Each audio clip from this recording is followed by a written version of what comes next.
Saya akan menjelaskan cara Rasulullah menjaga kesehatan. Semasa hidupnya Rasulullah SAW jarang sakit karena beliau mampu mencegah hal-hal yang berpotensi mendatangkan penyakit. Ada beberapa kebiasaan positif yang membuat Rasulullah SAW selalu tampil fit, sehat dan jarang sakit. Antara lain, pertama, selektif terhadap makanan. Tidak ada makanan yang masuk ke mulut Rasulullah kecuali makanan yang halal dalam soib. Baik, halal berkaitan dengan urusan akhirat, yaitu halal cara mendapatkannya dan halal barangnya.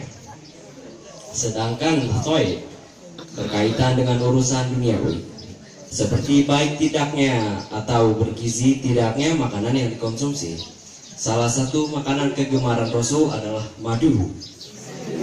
Beliau biasa meminum madu yang dicampur air untuk membersihkan saluran pencernaan.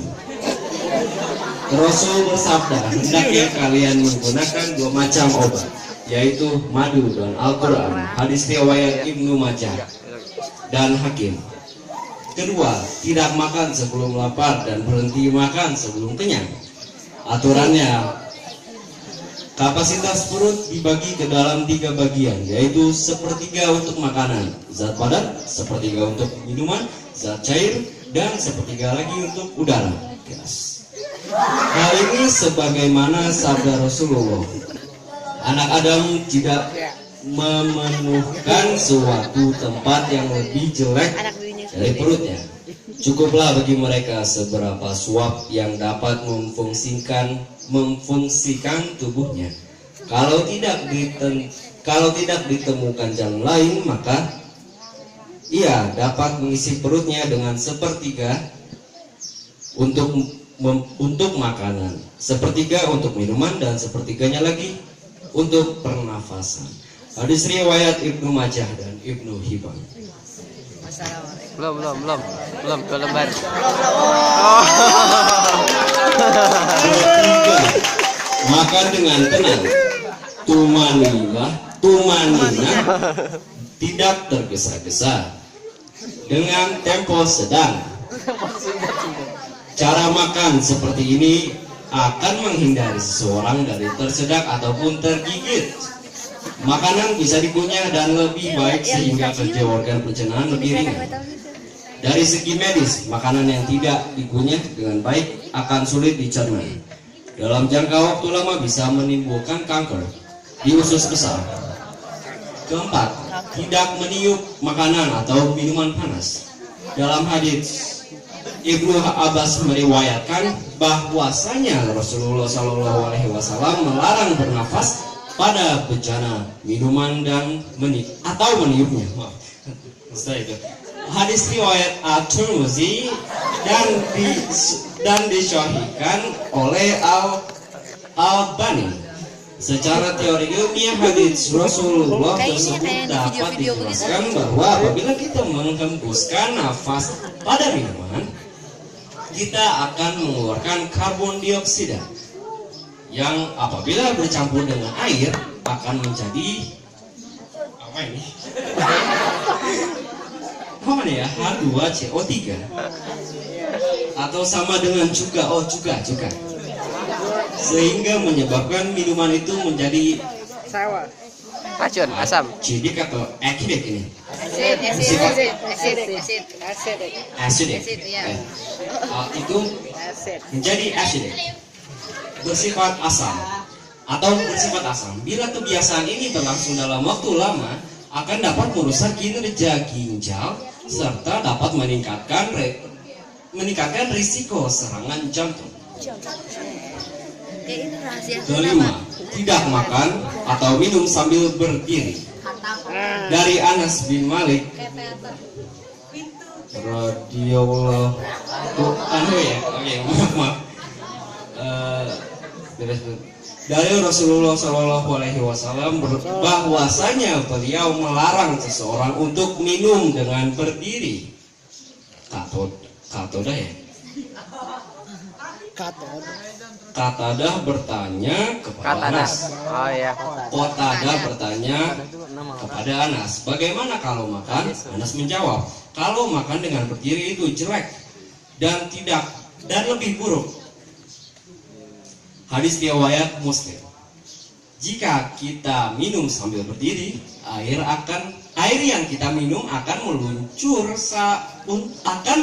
langsung menuju kandung kemih tanpa disaring terlebih dahulu oleh sistem dalam tubuh.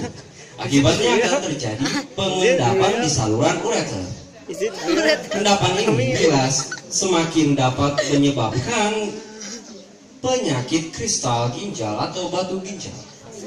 Keenam, cepat tidur dan cepat bangun. Rasulullah biasa tidur di awal malam dan bangun pada pertengahan malam kedua. Kemudian beliau bersiwak, lalu berwudu dan sholat sampai waktu yang diizinkan Allah.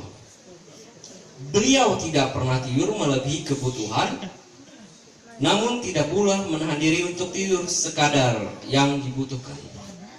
Cara tidurnya pun penuh makna. Ibnu Qayyim al-Jauziyah dalam buku Metode Pengobatan Nabi mengungkapkan bahwa Rasul tidur dengan memiringkan tubuh ke arah kanan sambil berzikir kepada Allah hingga matanya terasa berat. Terkadang beliau memikirkan badannya ke sebelah kiri sebentar untuk kemudian kembali ke sebelah kanan. Tidur seperti ini merupakan tidur paling efisien. Pada saat itu makanan bisa berada dalam posisi yang pas dengan lambung sehingga dapat mengendap secara proporsional. Lalu beralih ke sebelah kiri sebentar agar proses pencernaan makanan lebih cepat karena lambung.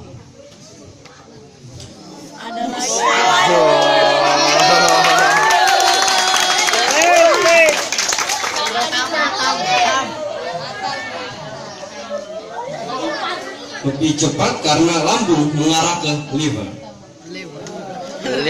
Baru kemudian berbalik lagi ke sebelah kanan hingga akhir tidur agar makanan lebih cepat tersuplai dari lambung.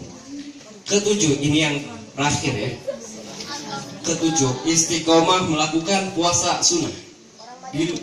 Di luar puasa Ramadan ada beberapa puasa sunnah yang beliau anjurkan, seperti Senin Kamis, puasa Daud, puasa 6 hari di bulan Syawal, dan sebagainya.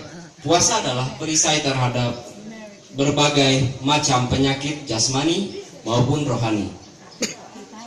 Puasa sangat ampuh untuk detoksifikasi atau pembersihan racun dalam tubuh. Sebenarnya masih banyak sekali pola hidup sehat Rasulullah yang layak kita teladani. Namun karena keterbatasan hanya sedikit ini yang dapat saya sampaikan. Semoga saja bisa mengambil hikmah dan manfaatnya. Mohon maaf bila ada kesalahan dan kekurangan. Billahi taufiq wal hidayah. Wassalamualaikum warahmatullahi wabarakatuh.